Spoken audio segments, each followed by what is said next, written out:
how much I made last month as a 53-year-old full-time content creator with 13 different income streams. And as always, pay attention to how much I got paid for views on each platform. Coming in last place, as she always will, is Instagram, $5.13. Up next, TikTok, $40.25. My high yield savings account, $155.66. My digital products brought in $210. My print on demand products brought in $305. Facebook paid me $554.94 for views. My affiliate income brought in $665.37. My newsletter subscription I have for my previous clients brought in $778. My one-on-one coaching was $1,683. My course brought in $1,760. My business investments brought in $3,243.09. That's not retirement. My small group coaching brought in $3,674. And coming in top place, as I knew it would because we're coming up on Q4, were my brand deals and my UGC work, which brought in $5,095.87. That brings my grand total for September to $18,070.53. Okay, so let's talk about this. She did an excellent job. And I just want to point out a couple of things. She made $18,000 this month. Brava. Okay, here's what we don't realize. She said she has 13 streams of income. Some of the income came from online, the digital space. That's her one-on-one, her group, Facebook, TikTok. But then she also had income that came from being smart, being a smart girl, being a wise girl, and having investments, her high yield savings account, and the other things that she named. So you have to understand that when people say, oh, I make $30,000 a month, I make $50,000 a month. And I did a video of this on my Coach Like a CEO channel on YouTube because, you know, as a business coach, I do like to have these conversations. I do like to be very forthright and honest with you guys so that you really understand and know what's going on. When they say that, they're having multiple streams of income here. It's not just one thing. And I'm sorry to bust your bubble, but content creation is a job. You have to work. Now, granted, it might be a better job than the job that you have to clock into and sit in a box all day and you just can't get your brain to function that way. Now you're able to use your creativity, you're able to use your skills, you're able to use your personality, you're able to use your, like, you can do your thing and actually get paid to be you. That's a really awesome thing. And in this day and age, like, that never used to be the case. So yes, that's awesome. However, you have to know that there are pros and cons. You have to know that just like any other business, there will be ebbs and flows. So sometimes your TikTok will be high, your Facebook will be low, your high yield will be, you know, like there's those fluctuations. And you have to be willing to ride the wave of the fluctuations, just like at any given thing. However, one of the things that you have to know is that when you do sign up to be a content creator, you're really signing up to use your person, your creativity, your likeness, your ability to generate something, generate a feeling, generate excitement, show life in a way that other people are curious about or they've never seen before, right? You have to know that people are tuning into you because naturally people are just observant. We're just observers. We like to see something different. Your house and my house. I want to go to your house and see how you decorated your house because I might get some tips and some tricks that I like and I'm going to put it in my house. And then there's some things that you do and I'm like, I would never do that. And I don't do that, right? We like to see how other people do things. And so as a creator, you have the ability to do that. You have the ability to show that.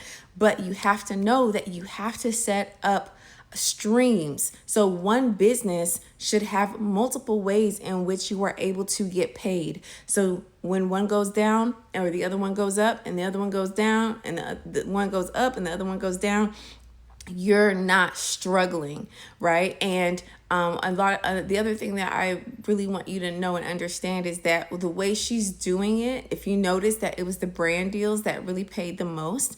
When you're a content creator, a lot of people, that's how it goes. Their brand deals are what really brings the money in until they are able to now have that type of committed viewership on Facebook and TikTok. Because if you notice, she said, and I would love to see if she does this again, because that was September. This is October. If she does it for the month of October. But you notice that she said that her Facebook paid her $500 and TikTok paid her $40. That's normal. And more than likely, because of just where she is on her creator journey, she got paid 500 plus from Facebook because a couple of videos went viral. But every video may not go viral.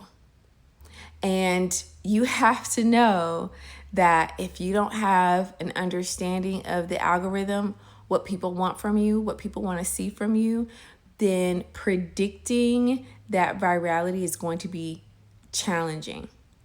And you're going to see fluctuations in your payment when it comes to these social media sites. Also, not to make you scared, but these social media sites do not belong to us. At any given point in time, if they decide they want to start charging, they can. They kind of already do, because there's an ad in every single video, especially on Facebook. And then, you see ads like every 3 scrolls or what have you on Instagram or something like that, right? So we're basically paying, but they could change it all up and really enforce something where we have to pay. This is a real thing. So knowing that, you have to now develop the skill set of channeling people from your social media platform onto your online platform, your digital platform. Like I use Vonza. So I'm doing the task of, finding and having my ideal audience find me. I'm attracted to them. They're attracted to me. Like we're coming in together. We're synchronized and syncopated. I'm taking them from the social media platform over to my Vonza platform. Then they're giving me their email. Now we have access. We're sending emails. We're, corresponding every week. When I go live every Thursday on YouTube, so now we have this relationship where, yes, we are talking on social, but we also are talking in the inbox. We are also talking on a much more and relating with each other on a much more personal level. So now they're able to really connect with me. We're able to build that like, no trust factor. And once they believe like, hey, this lady knows what she's talking about, she can help me with what it is that I want to do, then they're more willing to buy from me because they trust me. And then because I'm an integrous person and I value their trust, I'm going to deliver on whatever it is that I'm offering, whether it's a community, whether it's a course, whether it's an ebook, whether it's it doesn't matter. I'm going to do that because I have integrity and I value people's time. I value their money. I value their belief in me. And so I'm going to deliver. So I want you to understand that if you don't realize that, you have this business and you could be the business, but even from that one business, it should have several different branches and ways that money is channeled and funneled into you, then you're really just as good as working a regular job. And what you have to do is now realize that you're going to have to diversify. And just real quick, I'll give you a couple free tips. Number one, if you're on one platform, take the content from one platform and put it on another platform. You may get a better response on a completely different platform. That's happened to me several times. There's stuff where I've gotten millions of views on TikTok and, a couple thousand on other platforms, but vice versa as well. Also, you're going to need to be able to show that you know what you're talking about and you have something to offer. So that could be a course, that could be an ebook, that could just be something that you're getting into people's life. Kamora Lee Simmons said something really powerful on her show, The Fabulous Life, when it was still airing. And she said, I want to be everywhere. I want to be all up in your life. And that's how you have to see yourself as an entrepreneur. Not one stream, multiple streams. Get in there and make it good.